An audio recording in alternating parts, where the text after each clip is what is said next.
Yes, hello, and welcome to Survivor Debrief. I'm Eden Porter, the lucky loser from Survivor Titans vs. Rebels, and with me as always is my comedic partner and my real-life brother, Josh Porter. Josh, how you going, my man? I'm good. It was a good episode. It was a hot episode, and it was good to finally see Red Tribe head to Tribal where the real game starts. Love it, mate. Now, a few things interesting. First of all, I just want to say just a general note. The longer episodes, I really like them. The 90-minute episodes, I think it's a great addition. I feel these longer now. Yeah. I feel like I get to know the cast more. Like, I feel like I know them as characters. But I tell you what I don't know, Josh. I don't know about all these rivalries and relationships they've never mentioned before that are suddenly like... So Seoul and Asia are like tight, thick as thieves. Rome and Genevieve apparently are inseparable. And then and Kyle and Tiana. Kyle's like, I will never vote against Tiana ever. And I'm like, where is that relationship from? I've not seen any of these. Yeah, that was interesting. I guess it's Kyle's one was quite interesting because he's in a position where it didn't seem like it was that solid, and if it blows up so early, it's kind of weird to be so invested in it, I guess. That's what I mean. And well, let's start with Blue Tribe. Let's go through all the different tribes and just do a bit of a check-in.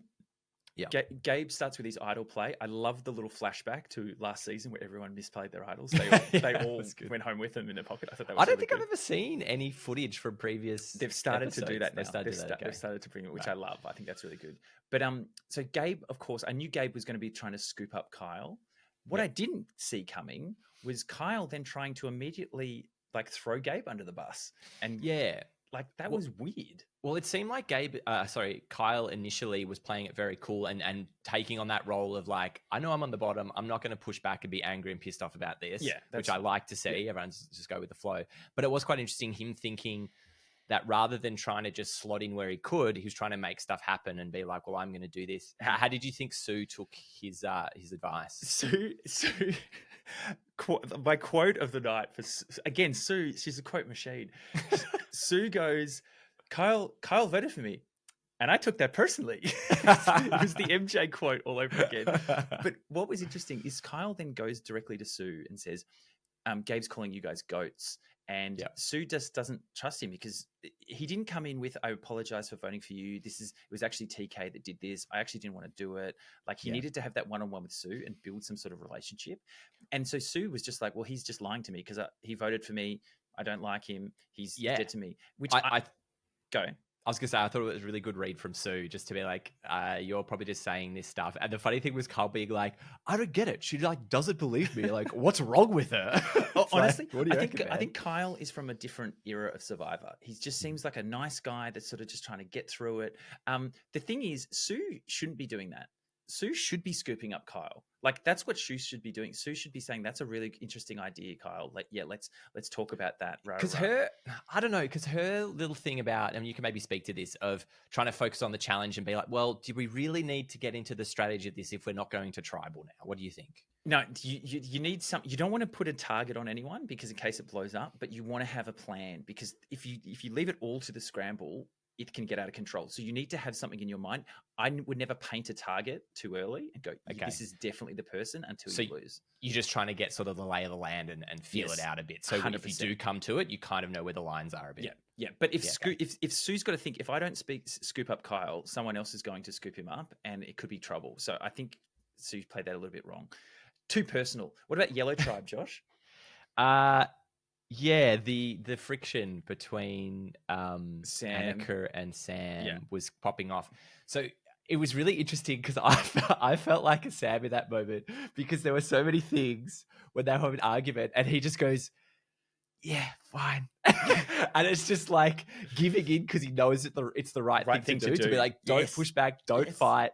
Just go with the flow. He's like, well, how should I do this? Tell me exactly how you want to do it, and I'll do it exactly how you want to do it. But he's doing the right thing in principle, but he's not executing it because everyone knows that he absolutely hates it. But he's trying to do the right thing. What I thought was hilarious was like the bit with the cutting. She's like, we've been sawing it, and he saws it. It instantly works. Straight away. I know. He's just like, damn it. Yeah.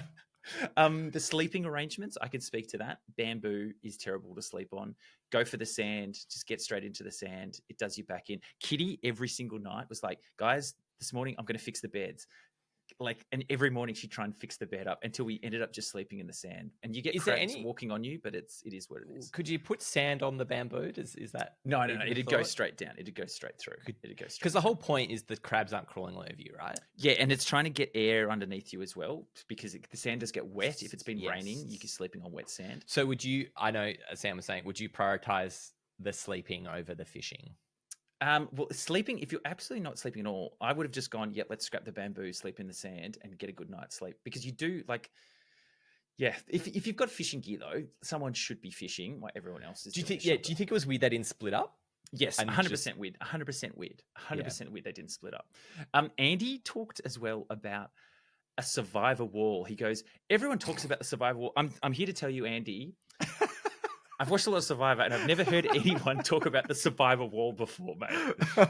It's not a thing, okay? You're trying to make it a thing. Well, what was interesting, this sort of air of confidence around Andy now. Like, his whole confessionals during that whole bit, it was really interesting to see him, like, trying to take control of his own game, not feel like, I can get in here, I see this cracks here, all this kind of stuff. Cock of the walk, Andy. Yeah. He's coming. But good on him. For identifying the friction and trying to play into that and being like, if those guys are hating each other, that's great for me. What I thought was really good in this moment as well is Sierra. She and Andy had a conversation. Andy offered up his shot in the dark. Can I ask? I don't know what a shot in the dark is. Yeah, okay. I heard this and they didn't explain it at all. And I was like, wow, this must have been around for a while. No, yeah, so it's a new era thing. So basically what it is in tribal council, if you are feeling like you're dead in the water, you can forgo your vote, play your shot in the dark for one time in the whole game, and then you get a 1 in 6 chance of being safe in that tribal council. So you pull out scrolls and then you open it and it says safe or not safe. So you give up your vote for a 1 in 6 chance to be immune. To be immune, yes. Okay. Yes. And there's that done. That's done before everyone votes. That's done. Yeah. So you can no. So everyone votes. No. It's like an immunity idol. So everyone votes, and then you pull out your scroll. Yeah. Gotcha. Yeah. Thank you very much. So that's interesting. Using that as a tool, I think that's interesting. People are starting. So you can give it to someone. Well, they haven't really done that before. People are still trying to figure out ways to bargain with it. What it's meant to do is it's meant to stop that one person is on the outs. Everyone hates them. They don't have an idol, and everyone just votes them out. Whereas this just gives them one more shot. So you have to still play with that person and sort of say to them, "Hey, what are you thinking?" Like. Yeah, so I guess in a way, it stops the complete shutout. Yeah. Red Tribe, the Roman Empire, as it should be known. Quote of the night from Rome: "You have a 4-foot kill radius." that little compilation of him with all that was great. Of showing everyone, I would hate someone like that. Also, doing that again, talking himself up before proving himself. I love it. I honestly, I love it. I love him as a character. I think he adds so much to the show. I think he's so easy to hate. It's so good. It's so good having people like that. So, but like the way he was essentially removing himself from the group to go fishing.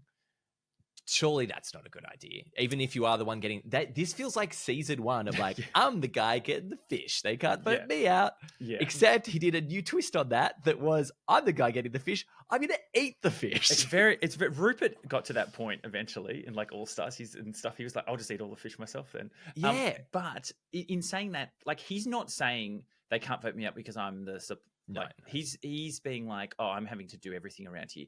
Look, it's bad on the Red Tribe for isolating him and being so obvious that they don't like get on with him. I think that's really bad. I think Rome's confessional spot lying down, I think the producers know exactly what they're doing with him.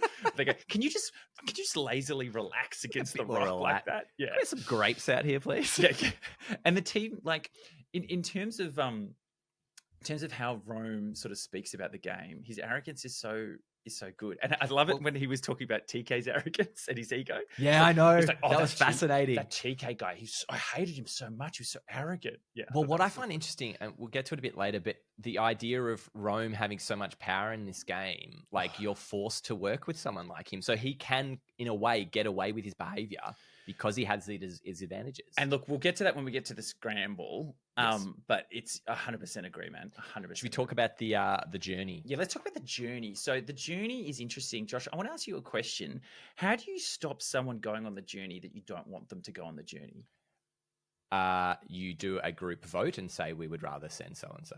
Yeah, so you just do a vote. You just do a I think if you amongst your alliance, if you're like, we definitely, if you have something like that, I would probably go, oh, let's just do a vote, guys. But does that not give away? Does that not give away the pecking order of the tribe, though? In a way that, like, if suddenly everyone votes against Rome and Rome's like, I thought we were tight, like, not against, but voting for someone else. So you're not voting against someone. It's more like, oh yeah, I reckon Aisha would be really good at this. Let's send her. I think you could frame it in a way that is like, oh, she'll be good at this, or that'll be good, rather than we definitely don't want you. Yeah, because honestly, Rome going is the one thing they didn't want to happen. Like, yeah, it's pretty wild just to put it up to chance, but like there is an element of that's probably the least sort of nerve-wracking way to do it. What it is you're 6 days in. You still don't know these people very well. You're still worried about upsetting. And if you do one thing wrong, you could have your head on the chopping block at this point. You haven't solidified who's who. And it is something like, if you stand up there and go, now I'm like, this person should go, not you, that you can be a target of that. And it's really scary. And it is way easier to just be like, oh yeah, we'll just go down to luck. But it was amazing that Kyle and Rome, both on the bottom, Rome's not actually on the bottom, but it was both the guys that ended up going. People on the outer. Yeah. Do you think there's a better way to safeguard from the person you don't want going? No, I think you need someone. I think you need someone else to be like, if this happens, one person in our alliance needs to say, I really want to go. And then play them off against each other. And then maybe you do a bit of discussion like, oh, this person hasn't gone before, or something like that. They always said if they ever got on Survivor, they wanted to go on the journey. Exactly. And Josh, getting back, lying or not lying? Well, let's talk about the decision making around the loser vote. Yes. Yeah. So if you pulled the loser vote, do you think it's worth that 50-50 to lose? Yes, it is, because you get a better percentage and you're more likely to win, because it's gone from a 1 in 3 to a 50-50. But their potential then to be losing 2 votes, isn't that a pretty big risk? Yeah, but at the end of the day, if you like, Kyle's feeling he's massively on the bottom, like he could be gone home. So that second vote doesn't matter. Like, I think though, but you've got to think though, if I don't have a vote, I also become a useless number. Yeah. So if I am, so instead of someone going, well, we can use their vote. If you've lost 2, that's 2 tribals. They're like, well, they're useless. We can't even use their vote to get at someone else. Oh, 100%. It's a huge risk. But if you feel like you're already on the bottom and you've got nowhere to move socially, then it's a risk that you should. Do you reckon maybe this came a bit early? If this was a few more tribals in, it might be more interesting. Yeah, possibly. Once you know who's with you. Yeah. So it's interesting. And then when you get back, like, obviously 2 of them lied and 1 of them told the truth.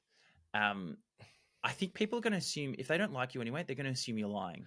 Well, that was the funny thing. Like, Sam said that. He's like, I don't believe anything you're going to say. How the hell am I meant to know you're telling the truth? And then was annoyed.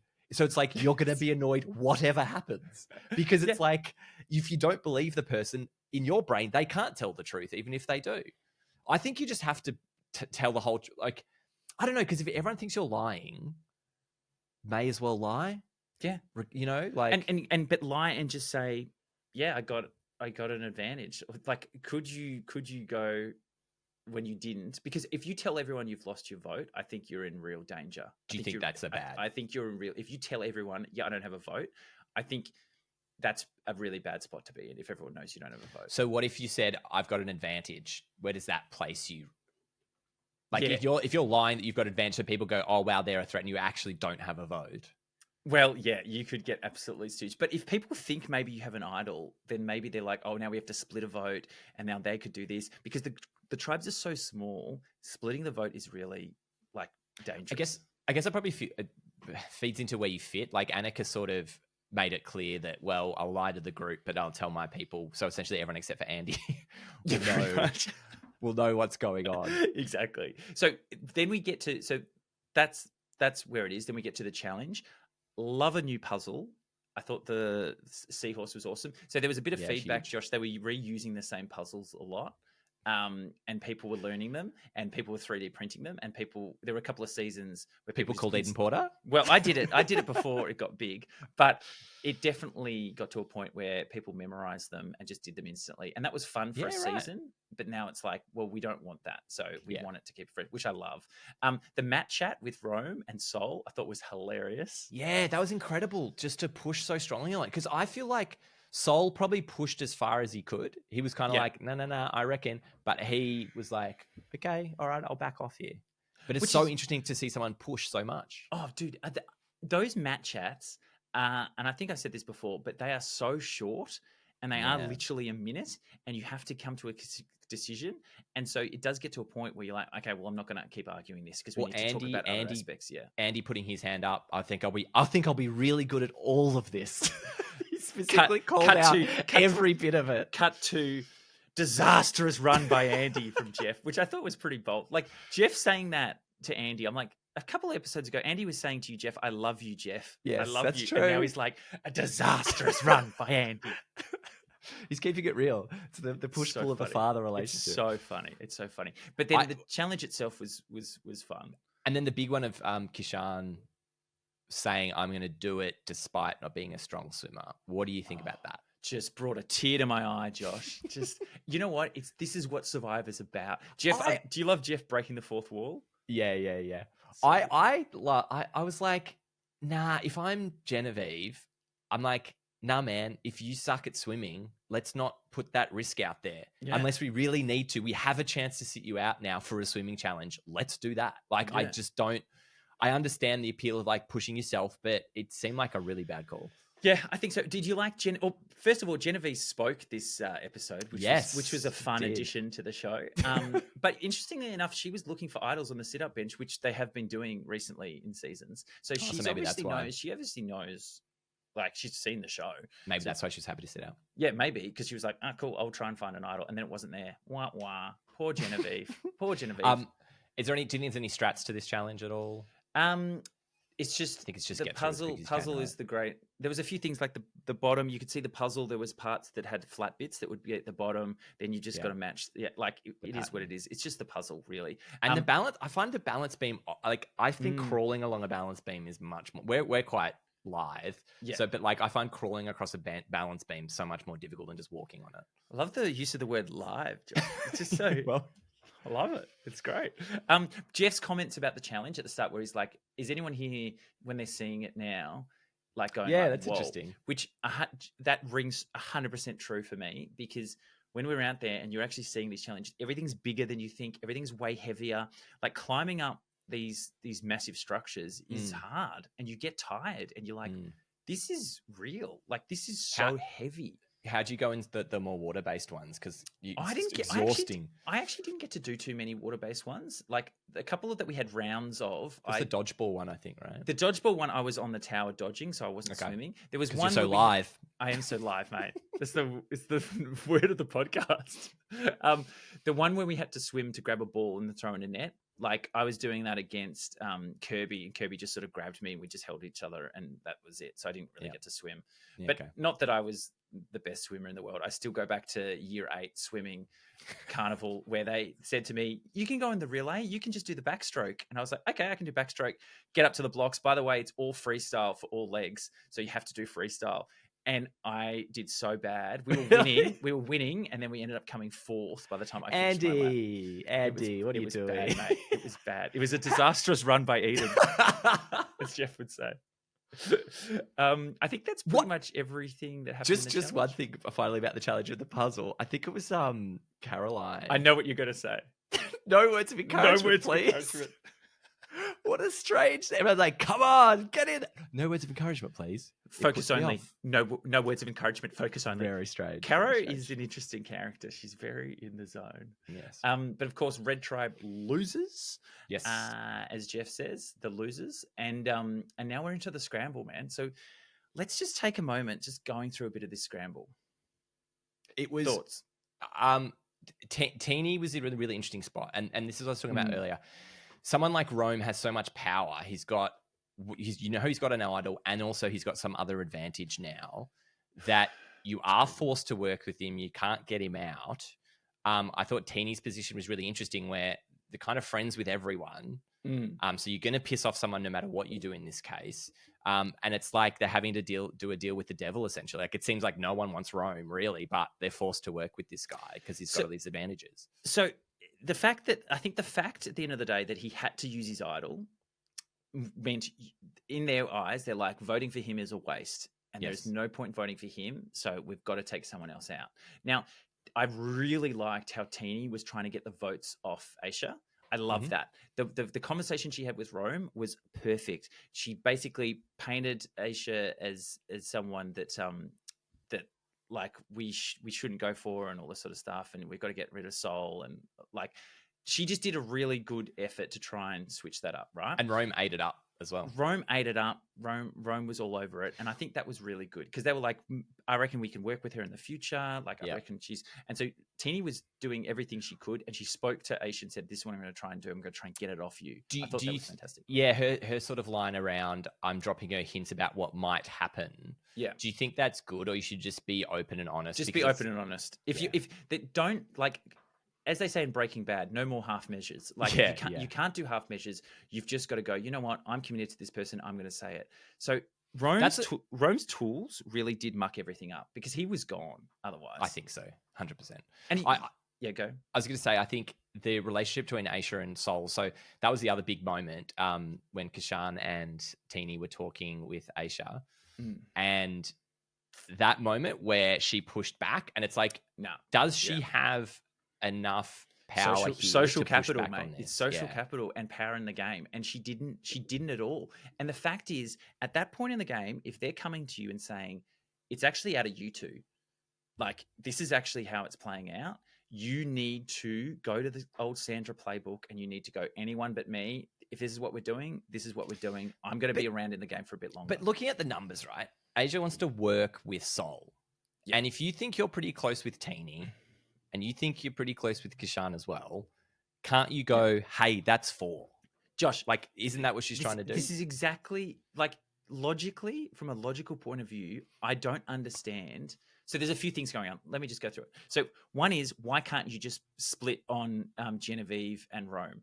Because they were worried that Rome could possibly use his idol for Genevieve if they put it all on Genevieve, right? If that gets out. What you do is, then if they know if there's some other advantage, like this steal a vote, basically what you can do is, so Teeny could have gone in there with 2 plans. She could have gone in there, because you have to play the steal a vote before the vote, because you have to say whose vote you're stealing, right? Okay. So what you do is, you have 2 plans. One is, we're all voting for Sol. That's fine. The other one is, we can split on Rome and Genevieve if Rome doesn't use a steal vote, right? Because you know if he's used it or not. So if he hasn't used that, then you split on both of them. It doesn't matter who they vote for. You then re-vote and you get out that person. Yeah. So that, to me, is the sort of the logical thing that you can do. What the scary thing is in that point in the game is that if you start to do a crazy plan and a big move like this, when the other option is 100% you're safe, nothing goes wrong, you know that Aisha or Sol go home. At this point in the game, first Tribal Council, it is a lot easier to do that. And why are you putting so much on the line for these other people if they're not giving it back to you? Yeah, it's interesting. I think, like, Asia's clearly thinking longer term to be like, Sol is definitely someone I want to work with. I don't want to lose him lightly. I'm going to try and push this to keep him around because I think I'm talking with friends and I'm in the company of friends. Yeah. So do you think that Kashan seemed very, very nervous at Tribal as well? Yeah. I noticed the way he was talking. Do you think the plans were set? Do you think anything changed at the vote? They knew. Well, okay. Can we just go through, because there was some weird votes, right? Yes. So I wrote it all down because I was like, how the hell did that happen? Why the hell did this play out differently? Okay, so Teeny voted Sol. Yes. Right? And I'm assuming that was there because of the shot in the dark. So if Aisha used a shot in the dark, then her vote would count, but then Sol would have a vote on him as well. So that was the backup plan. Then Aisha voted. Who did Aisha vote? Genevieve. For Genevieve, and Sol voted for Rome. Rome, yes. Which, to me, shouldn't those two at least be on the same page? That might be a coverage thing, but it to me, like, so much of it didn't make sense. I think maybe Teeny swapped at Tribal, and she's like, I don't really want to get rid of Asia. because No, of no, what she no, no, said. no. You don't That think was that happened? no, that was 100% for the they put one vote in case someone used a shot in the dark. That's what you do. Okay. That's 100% what you do. Well, it just seemed crazy to like the position that Teeny's in. I just don't get a sense of Kashan's relationship with Sol or Aisha. I think that's the thing. Yeah, and look, Because honestly, this go you go. I was going to say, because it seems that if the vote, all the single votes that went out, get Teeny on board, get Sol and Aisha voting the same way as well. Yeah, that's 3-3. You know, Yeah. like yeah. it seems crazy to have so many single votes at this point. It's so wild to have that many single votes. But you know what? I actually think this goes back to the very first episode and Aisha not being initially at the beach for the start. You know how she had the journey at the very, very start? That's true. Honestly, she was lucky that Teeny wanted to work with her because it really easily because she could have been on the back foot, but Teeny held that. But in saying that, Teeny was the lifeline. It wasn't Kashan. Like she didn't have that relationship with him. Then she made a relationship with Sol, but it was that you need that fourth person locked in. And at the end of the day, Rome with his tools really got in Teeny's head, and Teeny was like, "Well, I can't do anything about this." I just don't know why they didn't really talk more about this Genevieve vote. Yeah, it seemed odd that like that wasn't the option, unless everyone quite likes her, and it just wasn't a thing. Because are Genevieve and Rome a pair? Is that a solid pairing? Like I don't get a sense of the real battle lines. Kashan mentioned this solid four, this core four, which was interesting. Which I presume is himself, Teeny, Rome, and Genevieve. I guess yes, that's the core four. We actually had a core four in our season as well. I made the core four of me, Kitty, Caroline, and Charles. We were the core four. Charles was in the four. Yeah, oh, you mean it was called the core four? We called it. I called it the core four as well. I called it the core four. Yeah, it's good. Got to name it all. You've always got to name it. So I think the idea in that situation, what Aisha should have done is said, "Yep." When they came to her and told her the truth, that's your tip-off point to say these people are actually telling me what's happening. And instead of pushing back, she should have gone, anyone but me. Thank you for saving me. Let's move forward in the game. I think, it speaks to, are you playing, like, this is the decision you need to make. Am I going to play really long-term because there's someone I really like that I want to work with? Or I'm just going to be like, I just need to get through this a little bit. There is so much more of this game to go that losing an early ally probably isn't going to stuff up my whole game, because we're only maybe a few more tribals away from some sort of merge or tribe swap. So I think maybe, you just... I do wonder if that conversation really did turn them around, because they were like, no, we're definitely getting rid of you. I 100% think after that conversation, Teeny and Kashan went off together and said, were you feeling that? I wasn't feeling that with her. She doesn't want to fully commit. She was wishy-washy, and she really wants to push her own narrative. But then, like, are you in any better position with Sol then? So then the flip side of that is, and now we're left with Sol, who clearly is on the outer, probably in a bigger way, really. Honestly, I actually don't know why. Then they should have just gone, we're going to keep her. Even if it doesn't matter what she wants to do, we're going to keep her. That's the sense that I got. I think with Teeny and Kashan, if they're sort of steering this vote a bit and they've got the choice to go one way or the other, I probably would have gotten rid of Sol, because clearly Aisha's wants to work with you, but she maybe thinks she's running it a bit. But it seemed like they had a stronger connection with Aisha than they did with Sol. So I did find it a very confusing vote in many ways. Yeah, same. So I think the actual tribal council itself, like the fact that first of all, Rome in tribal council being like, oh, I'm sitting in the middle and I'm this, and Jeff, you talk to me first, all that sort of stuff. They just as a character, they love Rome. Like production, they love him. They want to go to him all the time. There's going to be some good comments coming out. His lie about the no vote came to nothing as well. Like that. Yes. Well, clearly exactly. Clearly no one bought it. Yeah. But I just think that Teeny needed to convince Rome of what to do. Like, she already convinced him about switching the vote to Sol. I think she could have, if she knew about the yellow advantage, she could have just been like, we're locked in. This is all good. And she could have had a really good understanding of where the votes were going to go. And she could have flipped it to save that group. For Aisha, she could have thought like a bit longer term and gone, okay, so if Sol goes home now, then I become the swing vote pretty much, because I think that Teeny and Kashan don't want to work with Rome and Genevieve long term, and they'd rather work with me. I slot on with them. We then vote out one of them, and we move forward as a 3. That's what her head should have been at. Yeah, I think maybe she just thought there's no way they don't want to get rid of Rome and Genevieve as a pair. Like, maybe she just thought that was such a strong pairing. Like, we all want Rome gone, and who's he paired with? Genevieve. Yeah. So maybe that was her thought. They're like, you guys would be fools to not take that. Yeah, I think, I honestly think that Teenie could have done something really cool here, and she chose not to risk it. And it's fine. You want to stay in the game. You don't want to blow your game up. She kind of did the most she could, right, to get it off Aisha anyway. Subtly, she did the most that she could. Yeah. But at the same time, like, if you really wanted to control the game and get out who you wanted to get out, I think they should have got out Sol. And I think, like, Aisha would have been, like, better to work with moving forward. I think so. Anyway, it is what it is. It is what it is. Who do we think rustled some feathers tonight, Aiden? Who did it? It was to rustle feathers, ruffle feathers. Well, it's a great comment. I actually think Aisha ruffled some feathers because I think you've got to go the anyone but me. You can't push back in those situations. She dug her own grave with the Roman battle. And being so confrontational with each other and knowing that it's just going to end badly. She wanted to be loyal to Sol, but in this game at this point, you can't be.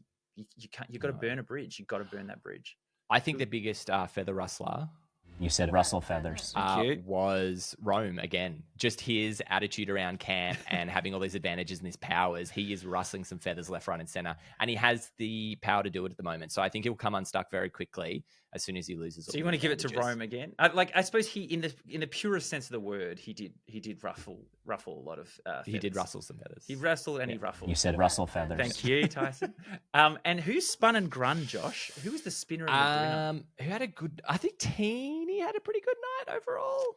I'm not convinced of the Teenie spin and grin out of everyone because I think she was in a position where she didn't really get what she wanted. I think she wanted to keep that group intact, and she did the best with the situation. I've actually got a different spinner and grinner. I actually think Sierra, because Sierra. Well, you hardly saw anything about her. No. But in terms of the episode, right? In terms of who's in the best position of nearly anyone, think about it. She's super tight with Sam. Andy's committing to her by saying, "Oh, you can have my shot in the dark." the two girls are going up to her and saying, "We're all in this together." What's her name? Rachel. And Annika said to her, "I actually lost my vote.